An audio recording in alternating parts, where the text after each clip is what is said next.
We continue our story on John Flaherty by looking back on his career, which began in Boston and finished up with the Yankees. He caught many great pitchers over his career and developed into a stronger hitter as the years went on. We now take a closer look at Flaherty's career path, which would eventually take him to the Bronx and all the opportunities along the way. After high school at St. Joe's of Montvale, John Flaherty had the chance to further his baseball career at George Washington University in Washington, D.C. I was lucky enough that at GW was a Division I program that was small Division I in the Atlantic 10. We changed the culture of GW baseball back then. They won an Atlantic 10 championship the year after I left. My freshman year, I had a pretty good year. I went to the Cape Cod League after my sophomore year and had a good year there. And then my junior year, the scouts were out in full force. He was selected by the Boston Red Sox in the draft and elected to pursue his professional career and forego his final year of college. My first day in the big leagues was at the old Yankee Stadium. I was the last player cut in 1992, so I got sent to AAA, spent the night at my house in West Nyack, and got a call the next morning at 10:30 from Lou Gorman, who was the GM of the Red Sox, asking me how long it would take me to get to Yankee Stadium. On a good day, it would be about 35 minutes.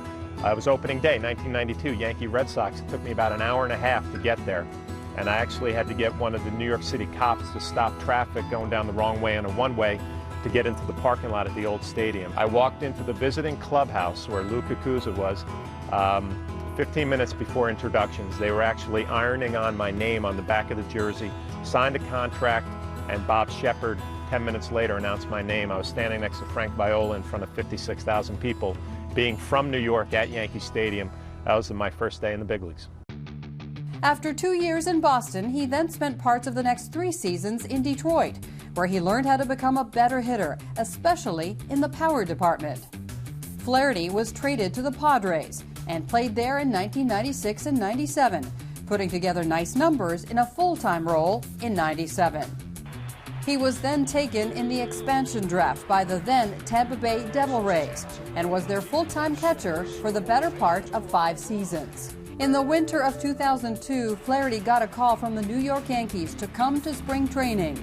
He was happy to have the chance to come home again. For me, it was a dream come true coming back home. You know, playing for the Yankees, I didn't grow up as a Yankee fan, so I didn't have that overwhelming feeling that I'm playing for the team that I grew up with. I was just pumped to come home, first of all, to be around family and friends, and then also playing for a team that expected to win a championship every year with the Yankees, and then being part of the Yankees and being part of the tradition and Yankee catchers in a small way. It was amazing. It was special, and it was a perfect timing for me because I was coming towards the end of my career. I had already had time as a starter.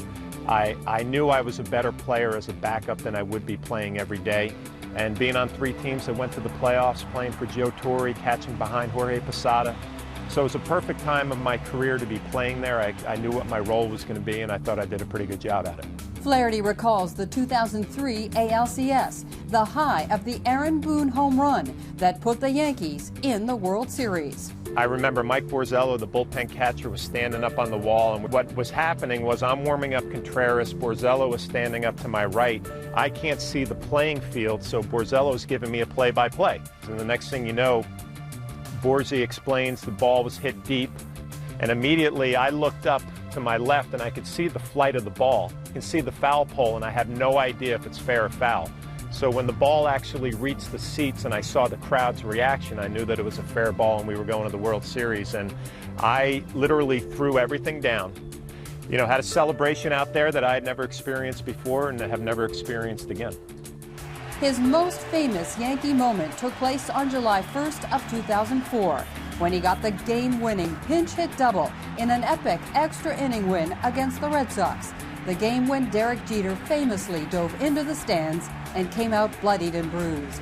He goes to the hospital. We don't know what's going to happen. We were able to battle and get it to extra innings. I remember being the last guy standing, so to speak, and Canyon Sturts had to, his spot was taken, or he had to be the DH because Giambatta, the whole thing with Jeter going into the stands, it was all pretty confusing. And I remember being in the bullpen thinking to myself, I think I'm the last guy here, and I see the pitcher spot coming up, Tanya's spot coming up. I ran underneath the bowels of the old Yankee Stadium, got into the Yankee clubhouse, and started taking some swings off a tee into a net. We're able to battle back and forth, and Miguel Cairo gets a huge hit to tie it up, and the stadium's going crazy. And, you know, in a weird way, I'm standing up at the plate with nothing to lose. You know, I wasn't expected to get a hit. I had Gary Sheffield on deck, so I knew they were going to come right at me, and it just was my time to shine. That one's drilled deep to left field. The Yankees will win the game.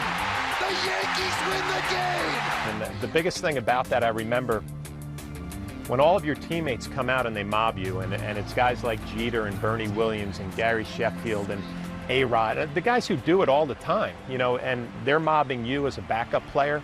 I was probably the most proud that night because I felt like for one time during the year I picked them up, whereas, you know, every day for the other 160 games they were picking guys like myself and Tony Clark and some of the bench players up, so that felt pretty rewarding. It was a solid career for Flaherty with the Yankees, one that continued in the broadcast booth at Yes. It's been a perfect second career. I love when I do games. I get into it. I prepare like I did when I was a catcher, so I enjoy that part of it. I think when I look back on my career, I never looked forward. I never knew I was going to be given anything. It was like, you got to go out there every day and keep working and get better. I think the work ethic that my dad instilled in me in that house in West Nyack, it followed me all the way through my career, to the point that when you retire and you can finally take a deep breath and look back, it's amazing I was able to hang on as long as I did.